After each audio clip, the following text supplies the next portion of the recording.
If you're working nonstop, publishing, teaching, serving on committees, and still feel like your career isn't moving forward, you are not alone. I have been there. Scattered TV, constant exhaustion, and the sense that all the effort wasn't translating into recognition or progress. The problem wasn't effort, it was a lack of strategy and alignment. I'm Dr. Stacy Ishman. I work with academic physicians to help them focus their work, build careers with intention, and advance without sacrificing their lives outside of medicine. If you're ready to stop spinning your wheels and start moving forward with clarity, this is for you. Hello, and welcome to what is now our time management deep dive. My name is Stacy Ishman, and I am here from the Academic Medicine Strategy Podcast. And we are talking about why your best cognitive hours are wasted on email and what to do about it. Last week, we addressed the time crisis in academic medicine, and the core issue is not volume. You are not going to find more time. It is not lost. It's that we treat all work as equivalent. All that work time in reactive work, in deep work, and collaborative work, and it's not. A 15-minute gap between meetings is not the same as a 2-hour protected time in the morning or whenever you have your best energy. And responding to email while you're half listening to a research meeting or grand rounds is not the same as a focused collaboration. Trying to write your manuscript at 7 p.m. after a full clinical day is also not the same as writing during your peak cognitive hours. So when we fail to distinguish between the different types of work and the time they require, we end up constantly busy, constantly tired, often overwhelmed, but rarely strategic. So I want to really get into the 3 types of time framework today and how we solve this problem. So we want to categorize all of our academic work into 3 types. Oops, I hit my glasses. And each requires a different cognitive states, a different time structure, and a different protection strategy. So here's the first one, deep work. You may have heard of, there's a book out there called Deep Work. It's fantastic. I really enjoy it. It actually takes deep work time to read it because it's dense, but it's basically the cognitive demanding time that requires that sustained, uninterrupted focus. So this might be writing the grant, it might be writing a paper, it might be designing a study or developing a grant proposal or writing a curriculum, whatever it is that is the stuff that's deep work for you. It's the work that builds your academic reputation and it determines your promotion. This is your narrative. This is your niche. This is your story, especially, by the way, if you're doing it in your niche. And if you haven't heard anything about that, we will connect to the one about finding your niche in the story notes. But deep work does not happen for most of us in scattered 15-minute increments. I did hear about a writer who successfully wrote his book in 15-minute blocks. I cannot do that. I am so impressed with that person. Most of us require some immersion. And I can tell you, I even tried a technique where I would do 25 minutes and then 5 minutes break and 25 minutes and 5 minutes. And I found I needed longer than 25 minutes because for many of us, it can take between 5 and 23 minutes to get into flow. And flow is that state where you're like, okay, I'm getting this going. It feels good. I'm rolling, where you want no interruptions. Because what happens, you hit that interruption and you're like, now I got to start over. Where was I? What was I working on? You almost have to refresh yourself on the project. And so those deep, complex tasks really want deep, long blocks so that you don't have to reset the clock. You don't have to reset your brain. And if you actually get constantly interrupted, you often never get into that flow state where your best thinking happens. Now, the second type of work is that collaborative work time.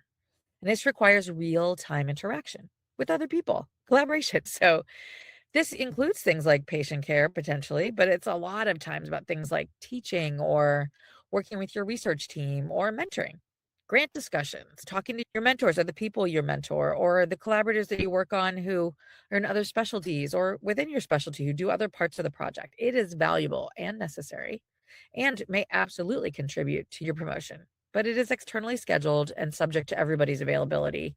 And it's really hard to batch for some of us. Now, if you can, try and batch it so that you have all your meetings in a row. One of the things I like to do is start scheduling from the end of the day forward because I'm smarter in the morning. So if I have a free day, I'm going to put my meetings at 4 o'clock and then 3 o'clock and then 2 o'clock, or even better, 4:30 and 4 and 3:30. And then the other thing I started doing is stealing the first 5 minutes of all of those blocks. So actually they start at 4:35 and I have a break from 4:30 to 4:35 and they start at 4:05 and 3:35 so that you actually get a little bit of time to reboot, reframe about what you're supposed to be talking about, and get a bio break if you need it. Now, reactive work is the area where many of us get stuck because there's so much of it and we are so good at it in medicine. And that is responding to all those incoming demands. This is the email, the EMR messages, the results, the minor clinical questions, the routine paperwork, the scheduling, and some, maybe most of our meetings. And everything feels urgent because somebody else is waiting for it. But a lot of times it's not urgent for me. It's not as important for me. And it's definitely not the stuff that's going to get me promoted. And that reactive work is endless. There's a concept called influx v0, and I think a lot of the concepts are really useful. But if I spent all my time trying to get the end of all my email boxes, I would be literally doing reactive work all the time. So it may be that you're not going to get to zero, but you're going to figure out how to sort and filter those things so that you're not looking at all of it all the time. And if you allow reactive work to fill your schedule, it will consume every second. Now, most of us work backwards. We work with reactive work first, whether that's clinic, OR, or I'm just going to check this box and figure this out. And we do that throughout the day. There's administrative requests. They have implicit urgency, those email notifications. There's always something constantly pinging us. And I had a fantastic moment with a coaching client this week who told me her life had changed. And you know what changed her life? She turned off her EMR notifications on her personal phone. So she wasn't getting constantly pinged in her off time when she didn't even really plan to be working on it, but it was constantly interrupting her brain that this was something that had to be done. And so you get rid of that stuff. And I will tell you, I've turned off most of the notifications on my computer. I don't know when an email comes in. I don't know when I get invited to a meeting. And I look at it in regular intervals, but it doesn't ping me in real time. So I don't lose the brain power in between. Now, after that, we oftentimes will have collaborative work get scheduled. And it may be sent by a department, it may be sent by somebody we're working with, it may be research or clinical teaching time. But then the deep work is somehow supposed to find its way in those like 15-minute blocks we have, or the half a day, but there's a meeting every 30 minutes, but here's a 30-minute and there's a 20-minute. Or honestly, it gets pushed to the weekends and the evenings because we don't have any time. There is no block on our calendar that allows us to do it. And I have so many people who I know who took that administrative time and it looks pockmarked. They don't have any time to put in the deep time. And so that's why I'm saying it's backwards, because what we should be doing is scheduling the deep work first. I'm going to say it one more time. I want you to schedule your deep work first. I want you to be intentional about what you put there. I want you to think about the fact this is what's going to move your career forward. Honestly, this is probably the stuff that made you want to go into medicine. You wanted to learn something. There's some discovery out there. Even if you don't like research, you don't have to like research, but you probably have to do a little bit of it in order to be promoted and work on the stuff you care about. If you have clinical questions that you want to know the answer to for your patients, that should be the work. Or if you're like, hey, this is really interesting and I want to build a curriculum because I love teaching, that's the work, as long as you publish the curriculum or you measure something pre and post. If you like doing QI, then all we have to do is turn it into scholarship. But do the work, do the stuff you care about, but schedule it first so it gets done and you understand the flow and you feel like you finished something. I don't know about you, but there's many days where I feel like I started a million things and I finished nothing. And it's because I didn't have enough time. I didn't have a big enough block to really finish it, some uninterrupted time. And I wanted to tell you this shift is the biggest thing that will skyrocket your career. This is what I did when I went from writing 3 or 4 papers a year to 10 to 20 papers a year. I know 10 to 20 sounds crazy. I had a lot more time than a lot of people. I was 50% clinical. But if I hadn't protected the time, it wouldn't have mattered. It wouldn't have happened. But I made it non-negotiable. And I'll tell you, I used to close my door. And people told me it wasn't very social. They were right. This was my deep time. This was my protected time. If my door was closed, I was doing the deep work. I don't need to close my door to finish a clinic note. I need to close my door to think about the data analysis or think about how to code it or come up with the introduction to my paper or write the lecture that's going to be presented at a national meeting. So for years, I worked in that default pattern where I always got interrupted and I responded to everything and I attended every meeting and I felt productive, but it wasn't moving my career forward. In fact, when I was talking to my chair at 3 to 4 years out, I wasn't on track at all. I thought I was so busy. I was so productive. I wasn't. I was just trying to squeeze everything in time that was left at the end of the day, and it wasn't really left. So I was doing it at home without toddlers and small children. And I was productive, but I was not building anything intentionally. My best cognitive hours are spent on that reactive work. My deepest work happened when I was almost completely depleted. I could barely make a decision. Again, I hated figuring out what to make for dinner. And the shift happened when I started scheduling my deep work intentionally in this other backwards order that I'm telling you is the right one. And that accelerated my promotion in a way that was incredible. 7 years to associate professor, 3 years to full professor. So when I scheduled that deep work first, before clinical time was set, sure, I knew when my clinic and my OR was, but there was no add-on. There was no add-on case. And I definitely didn't allow my administrative time and that administrative day to get moved out. And I blocked that time before a meeting got added on. And quite honestly, I tried to push those meetings together. I tried to have a lab meeting so as many of those could come in at the same time. And during those blocks, I worked on one thing. Now, it wasn't always the same thing. It might have been the grant, it might have been the paper, it might have been the data analysis, but one thing, I really tried to get deep into the thing that was most important this week that was going to move my career forward. Not the reactive work, but what I thought mattered. And I batched the collaborative work when I could. Like I said, I tried to put it in a lab meeting, or if I had 3 research meetings in a week, I tried to put them in one day. And I protected preparation time the day before teaching sessions rather than scrambling at the last minute. And reactive time had to move to specified times. And this was the big difference. So many of us are doing it all the time. And we're checking in between this and we're looking at our phone and we're like, oh, I have an email, I have an EMR message, I have a notification. I stopped doing that. I actually scheduled to look at all that in the morning. I would look at in the afternoon. I would not look at my results, but I would try and do my results in between cases in the OR because that wasn't going to be good deep work anyway. So it was a good time to add reactive work. And I processed things a few times a day, or I got into that results box when I was like, oh, great, I have 20 minutes right now. I'm going to do as many of those as I can and get those all sent off.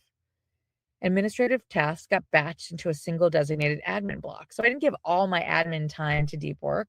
Sometimes I said, I need a block to do this stuff, but I gave myself a block and I stopped when it stopped, even if it wasn't all completely done, as long as most of it was done. And if something was urgent, I told people they had to let me know. I did results and email requests in the afternoon because my brain was tired by then anyway, or in the operating room. And in this framework that I teach my coaching clients now, it's not about working fewer hours, it's about allocating that time based on the kind of work you need to get done. So, number one, protect your deep work time. Deep work is fragile. It requires sustained focus and attention. Those little interruptions, even if it seems like just one, can completely ruin the flow and your ability to get real work done. So protect it. Schedule it during your peak cognitive hours if you can. If you're smartest in the morning, do it in the morning. If you're smartest at 2 in the afternoon, do it at 2 in the afternoon. But don't wait till the end of the day if that's when you're really emotionally exhausted. And some people have a reboot time, like at 11 o'clock at night, they're incredibly smart. I work with somebody who is cranking at 11 o'clock at night, and good for her, but that is not my time. Close your email, turn off your notifications, whether it's on your phone or it's on your computer.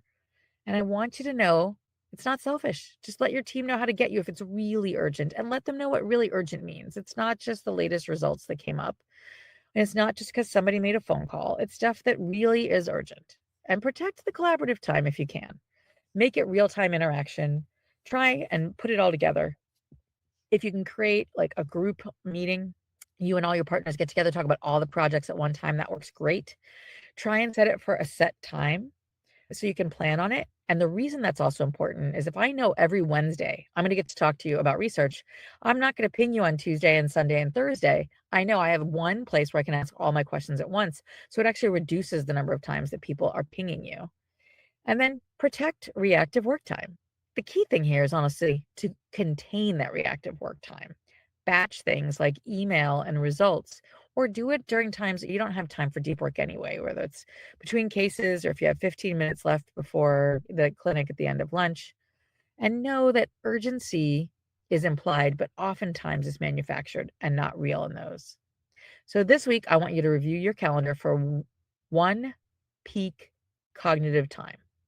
Oftentimes for us, it's morning when you can work. And it might be you go in at 6 to work for 2 hours, or it might be you have an administrative day and you go in from 8 to 10, or whatever works for you.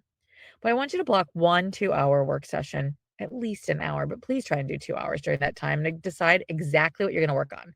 Not work on a paper, but like the introduction for X paper, or I'm going to do the data analysis for X project. Try and batch at least 2 meetings into the same day if it's possible so you can protect full days from deep work. This is easier as you move along and you're the one setting the meetings. And then set specific time for email and try not to cheat. And then I want you to track what happens. Did your deep work get displaced? How often did you check your email? Like just keep track of it for a week. and figure out what's coming up, what's getting in the way. And if you need help, talk to a mentor, talk to a colleague, talk to a coach. We'd be happy to help you because the best laid plans get thrown off course if we're not really intentional at looking at why and then figuring out how to fix those. And I want you to remember that what changes when time is strategically allocated is that you start to have time to work on the things that matter most, and that your narrative starts to become your actual story. You can tell people, and then they can see, oh, yeah, this is what she works on. This is what she's known for. This is what she does.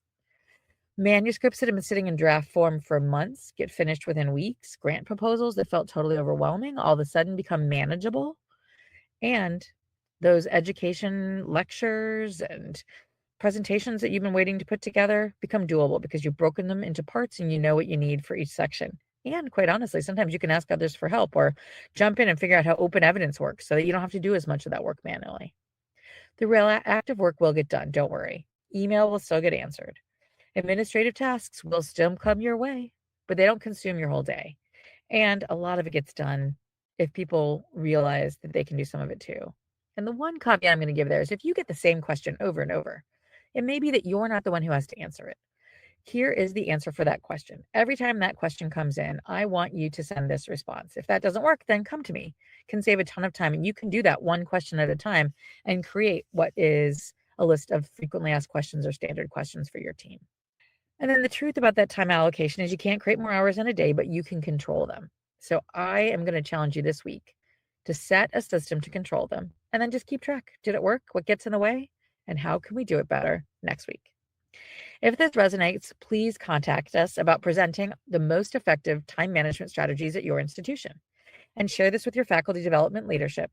These are not individual problems to solve alone. These are system problems. Chairs and deans, please bring systematic faculty support to your institutions with our ferry program at the amedsg.com/ferry, or just look for department coaching on the website. Thank you so much. Please share this with somebody else if you found it useful, and rate and review so more people get to hear about us. Thank you so much.